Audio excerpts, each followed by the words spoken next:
Se basa pese o china hwa na wo se ya butu nkebe na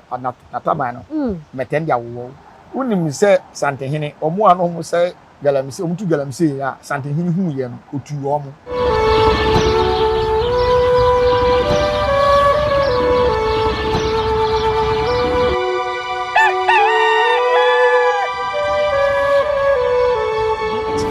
yamo akwa ba misa wo ho ye ntimi misa akwa go de ahoden kon ane o na me ba ye ne ye hwe kode che no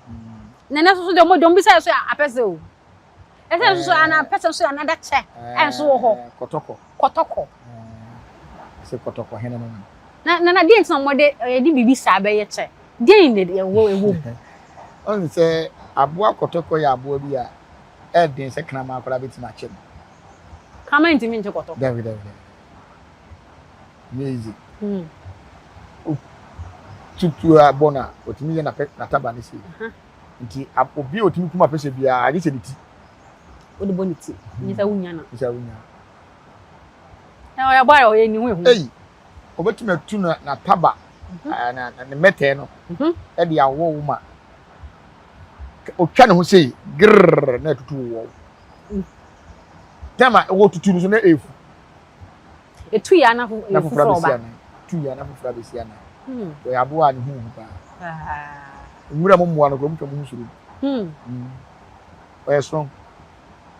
na se na da na wo che ye eagle die apese die eno so ye na ahye no se wo ye ya dot ye ya ti onche bio na ni nyina wo hye no ba ko onche bio hye ba ko onche bia ya amamre wo ye wi a wa wi oye bia on se bia design ko bia kotoko de no ye obi wo ho a obepama fa ho nyina na mbetene wo ho nyina wo che no na se de ewu bi wo se de bi wa etutum se ansana suman na nkasa aba ne che bia wo hye bia ye suman na emum suman a o control saa aboa no ene ho mbeten o de beye e che ti se opese one kotoko edi asie ana ba bia wo ko no wo a obeye list obetu ne mete awo wo no de kotoko che ne behye de kotoko che ne behye ti kotoko no ni suman che bia wo hye bia abom se sebe ana se bi kan se bansere ebo ho duwa de na pampem wo also abon se edaha ti kotoko de no suman no a o ti sa chi nim na ho odin ni de otie ene ye de ye chem na de wo che ni che se e che we nye che bi a ye hye no anije da dabi e bra ni bra ba santin ni be e ye be ye anije da o fresika ti se o hwe swastini hini ba ha no swastini na eye anigye because na ni age se ne yonko wo hene atutu ni na se oba be sra no nti na o se na ho fama ni sika wo ene na nigye ne ma wo ne memode ye ne ho ti se wo hwe sante hene ntuma na wafura na ye sika e ma na hemfu ni nyina bia hye sika na ne de ne ye different eno na ye anigye ti kene de onya hu hwe o ko fro ho bio bre to so den chemche nyina ba den chemche so ho ai ene de den chem ne ye den chem ngoma no mu dwae no de ye chem wow nyama ho na yenkwa ha na yenkenkan kakra wa ha say yes research akra ye one was protection and boundaries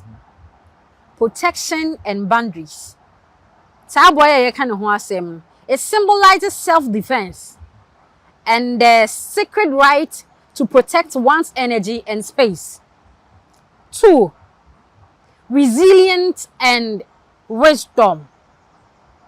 The porcupine teaches gentle strength. Its quills are reminders to stand firm without aggression. Transformation. Quills shed and regrow, representing personal growth, renewal, and spiritual evaluation. Nana, the odi kake kaya no. Oza making you na mesre. Enua na ode ma ye wa ha sei no. O se ahobambo ne banto boundaries. Ahobambo ne banto. No, to twa no se ba so pese o chi na. Twa no se ya butu nkebe na atama no. Meten dia wo. Na fe nyansa, wisdom. O pese wo kon a, he de ti na betimi o de boni ti a. E na benyantu wo se wo kon no de ti asie. Wow. Ye musa se sante hene, hwan ne wo nyansa che no. Se yen trase ni asem. Asem asie nsiesie. Ah. O hene be na ne se. Sante nyana de kwa. The first one we ne transformation. What say na you need two a. Na for frase aba. Nti sesa. This is fine, yeah. What? Last one was discernment. Discernment. In some traditions, quills are seen as tools for spiritual insight and prophecy clarification. Ohu ade. Something so bibi besi a. Ohu. And I say something I say ya busa. Yeah, busa. Oh. They see what agona. Okay. Se matama kwesi dem, musumu na matama kwesi dem ni na. Enti sanke hene de Nyankopon sheda ye no special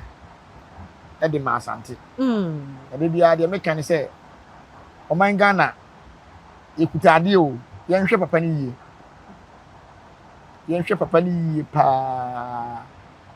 tumi nyansam ahoɔden mu die na betim dia ye sisi papa no this work as one free this work as on free so say e koso sua de say ya e be boa ma obi kasa tie panyin obo hu ni gina bere e me de so say ye sua so obo hu ni gina bere so ti say me sure say nkwala ya o mo kasa tie santehini say omuhu ahofama bi wo santehini ho na se nkomu ko sua ne say de ye sua ya o mie na no pum kasa ka bo papa ne de otie wa wo penyansa ukọ no ho a obesua nyansa so onye nipa bia keke sa nipa bia keke ushira odomi nti aden na opese oye ma na domi ho ana na wonye ma ni shira mfiri ne ho na opese domi ho aden na unpopa ni monyam mfiri ne ho na opese ukoya ade ma ne se wa brabo a wo se nipa sua de o ensin omugura tipen o ensin gura tipen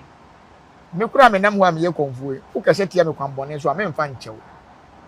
na ohempon bi a ye kura ye koto no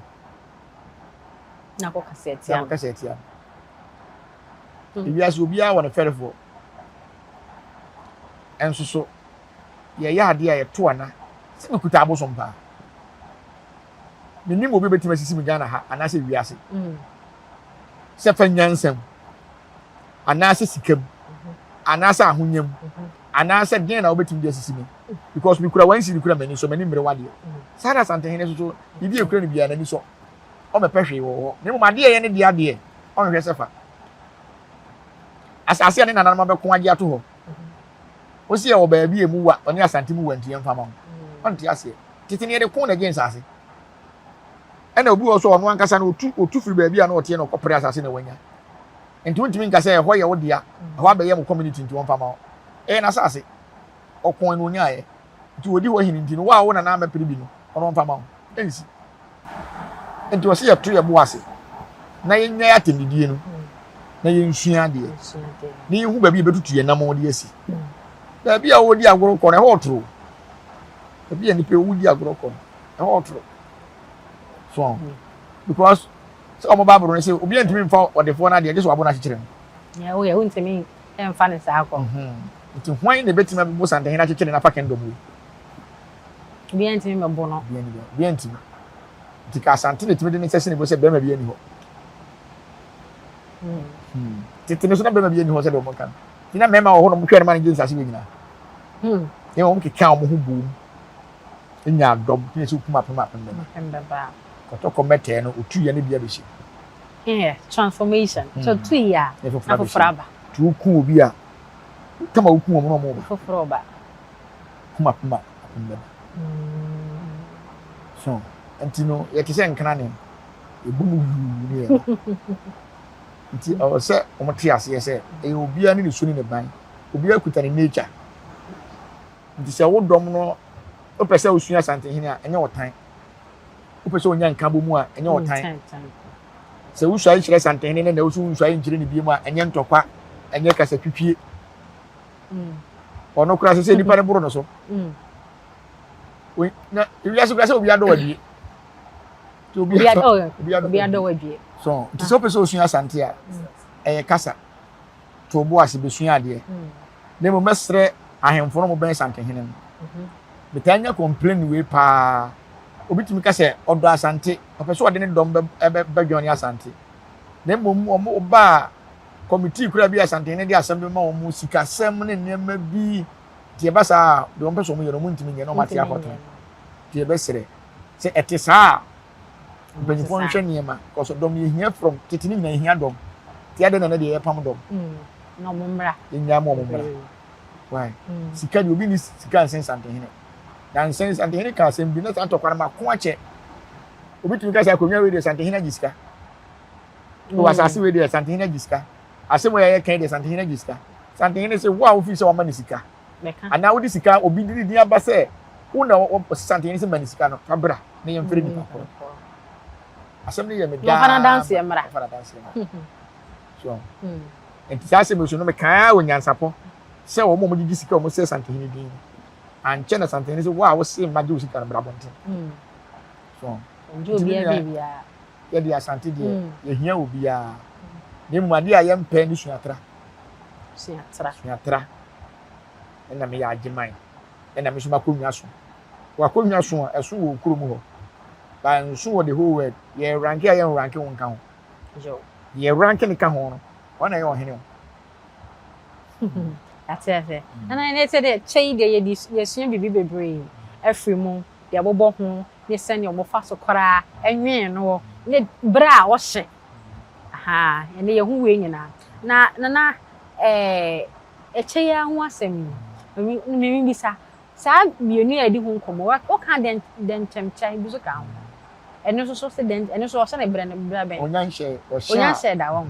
ende enti ne ya se ye hu den da be hye na o hwe den chemche na on se o hwe crown na ya na bo ne ka ho na den chemche ne ye ena o hwe asante flag na ye dem no den chemche ne dem no eno se ne bra ben ne bra eduru ho na o hye a ba be kire o de ti ala hye ase ho pre wo ho pre ba izi esuan sa na ne ye nya be ba nsa na den chemche na ba ba ko be san ba bia le chane doso asante wo de na ene nyina gina wo tumi asante wo internet ne Ghana nyama bebre nsem bebre koso Ghana na dodo na ya prese asante manwura de na no tumu a ebe ye yie no na so Ghana na se kwasa raf so ba be kan bi raf asem no de meti ye na eye mesre na yo se na ye mesre raf santehene onye politician nti se omanya mo politics omonya omade omonye ohene ba nto ate asema rafu ken unim se santehene omo ano mo se galamse omutu galamse ya santehene hu ye no otu omo ate se watu bi MPP ba galamse omo ye NDC ba omo ye nti ba ne sen na okaka se santehene bana no nkoto galamse mu yesre no nye de bia na yewura kwahwe aba bia beka se atia se de wotie bia pe ade sa ti o manyo manyo sem a omonye manyo sem santehene o ma concession aban ne ma concession santehene nka so obi nkotu galamse ne mum de mesra hemfo no se obi di concession se aban ma na concession se ometu galamse e wa sante radio nipo wade beba no ohene ne mfa ne mre santehene okay eno ne beba aye simple wo a wode sankra ta ne ba ya aban kura ne nsa hya ase no ohene no wo beduru wanim se bia NDC ana MPP ama me concession president ya ne nsa hya ase no nti me ba wode be kire ohene ne wi a ohene ne se me so me ma okwan am oba yes adwuma na wo ye na je sem no nyina akọ santehene o na akọ kan san krata na kire santehene no nyintum ansa na santehene nyintum ansa na wakọ akọ ye na ye hunu aban kura wama kwan se galamsey na enko so na se ne santehene na no batum se galamsey ko so ntijae no santehene se be wonye security eno akọ nam akọ hwe mo ye galamsey galamsey na ekọ so no wahene bia ni ho a mo de concession ba wahene bia ni wa wanye nto betum galamsey ni da na so hu wo ahemfo no bi mu nti bo se concession ba obi kura wa etum di concession ba se obetwa forest oba ohwe nka zo se o aban na de ma no de a menye me kakrawa na won kwaye na dwuma because aban na ayede eka so nipa nensa so officer ya Asante region ko a so nipa nensa fa na bere Asante hene katachi me wo ho ne nka bi she be wura ide nkrata bi aba se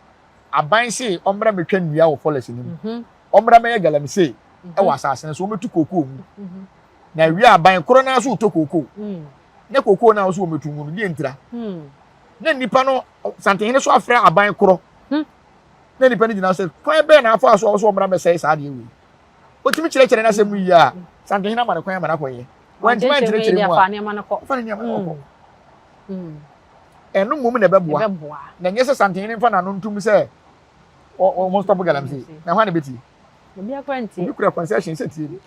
faale kura na se tie ni okotuna de ene de ama no aban na gini sika wo de ama no enti eba ne sen ena abeka se Santehene fa na no ntum de Santehene betim na no atuma beboa yen se kwa abere south yewu China fu blast bu okuyen enu mum no se me de waka chewo enu na se me se me de beko Santehene animu a na time me book appointment bia me pese me de ko bia na problem asi mo manhia no se me to me bo so me se o mo ye den China fu yi me e be from Santehene animu de o mo tumi krata de o mo tumi krata se mo blast bu okuyen se ye nchanse ne ye ne ma no me chire hwe na nse mi shia China fu no mo ye meeting asema mo kan se kromu afo mpanyimfo na de ma wo mo na yesi ba bia buo bia wo bia no ya aban dia nti no aban amomutumi na kromu afo so amomutumi aban na wa ma utumi no fa buo we efre no obo nka abene tete no abakwasem mu no Santehene yira no wo kromu a efre ama kromu aya hen yire no na soro ho no obu abrobe de koma Santehene nti se wo se ne wo ye hema wo kro yi mu na se waton bo na ma China fo na se duru tan se Santehene be kan obakwasem na ase me na me de abrobe ebere wo no a ba bia na abrobe wo na wo hene a wo se me de ama China fo nti se wo kunu be de na wo de abrobe wa yira wunchi ye kan se ye obinim se tie ye te henti ne ha ye he aha se aban ne se wo mese no kura me gapade a ho betua meka na emu no wase wa bakwasem wo na wasen wo mamere because ginaye no obo nka abene no ginaye kese ye okurum ha eno no kroniti nti se ne otom ma China fo a me enye masem na emu wo kwakwa kan panyin nsem ko so ntimi ko kan panyin nsem na nya abrobe ni wum da wo ya hen yire nko ade nti ya hen Santehene wale ya wa ha aduane be na wo ye de ba de na gina so de ba na me de abrobe na e ba to abrobe fu na we abrobe na so busum na na dua wo obo nka abene na dua ni nipa na koye na nsen condemn ni amamre fu o mo nyenti ne ope adua na eya amamre wase ne hu bi kro we na abrobe ba kokra ni bo so nyina ya kamiewu na ese busum ni dua o bo ke friend kamiewu nti wo a wo time busum no wo fi so ho betena se ye kan se o mo se ye kan di agro nana de na wase busum da se de na wase pa wo bra unyama ya bribia na wo cheche ye do Asante ye suma Asante ne Ghana no kre na wonim se akonfo ene nananom na Ghana ye dia ise Ghana mo dia de mo yes nchan yo na national yan ala asasi ni so ni to kakra ni kire wa hwefo ni asem o da tuna men kasem kire oni yen ara asasi ni ya bo dende mayen moja nananum shegu ade to nananum na hye woni ntina wo de to adume ne wo soso seye be ye bi ato aso ni ndie nto aso nkonton kra ne ne apese min kuminya ade ye mremu ama ya sate so do ato se oman sebeye Omayi se ye se na o se e mindful na be kire mindful bra be kire mindful no ye bra be kire nti oto ye na antiase be na onya na nanu ma betwasa agege nsase ato ho agege folesi ato ho ya anse bibia enne amanyofo opunkam nsase because of galamsey omo wura fi ye mbo asase na ho ban ye mbo asase na ho ban na nanu de moja na be konje ye o yankasa MP yankasa minister enne abeduru mu so animbie ento aso nti enne abeduru mu ho ne mu hwe na munye ne yie manye ne sei manye ne sei o mindful ne bra e be kire de o mo ye hwe ye wa asem bi wo na se Ghana fo asantefo de to ho mamoa on se ye na asase no timi kan brofo wọ́n ti mi tún brofo ne de twi no a twi na abeto enti no so me sesa oba ke enti eno so me sesa na Davi on se ye woni ma bi wo ho a wo firi mu a enyi hwe me bosom sesere ku ho deko me frɛ bosom no live ama mo na mo na interview mo video so obeba ya kasa no obenyi tire ya na ana mo na di nkomo bosom na ya ade bi a me se bosom me nya ne din bo wo wi ase da wa ma abrofo no hu se asante ana Africa ida so wotumi sa bosom sesere ku no ono na abrafo adane ne bafomet no so ahwe bafomet sembo abrofo na ya broni kala ni nyina tuntum ko wose omma kwan ma wonye ne broni kala ye bibini upa ayo pega nti bosom na time defend abibifo a befumi sa abiri da so defend nti asase na ye nananom dia nananom so gina o ma ahemfo ne akonfo ye ne ye kokko okay ti asase ne ye dia mo dia ti se ne bibi nti na abedi mu ho a mo hwe ne ye na nye saa ate aso be hye nana ye na wase bio abusia ye de ubesi ha sei therefore we sen de share bio aha Nyansapo TV adaroma ya na subscribe one like na wasan ya share comment section wo so wonti bi dia se ya bisa yen na ye so ye hu pe adama ye ba na ho no aboa yen ni ndi adwa no aboa yen ni wa kire ye mu me akoso sua de abribia me den ene oba ya suama ye boa me fa wo NCS therefore ye be sen be ye den kura preko enim sebe odwampopo bi esi kuro ni mu a wase wadore sra tanyini wantena fie ema aseduamfo blani pie frimantam be hin se pin enye nkwande wa na ye sotro no wa ansa na odi asebe fita na no makode ebrensi am wa wotua ne nsem mojabumo nim hu duanani wie klaman wo ye sofo kra wo nye yie bi tontonte ye no nsa na ye fa Nyansapo aboa ntaka na ma na ye kese na ntakra aboa ne de fanyinam kwatere kwa mada woro ma ntoma ye fe ni din de sein ni din de Obama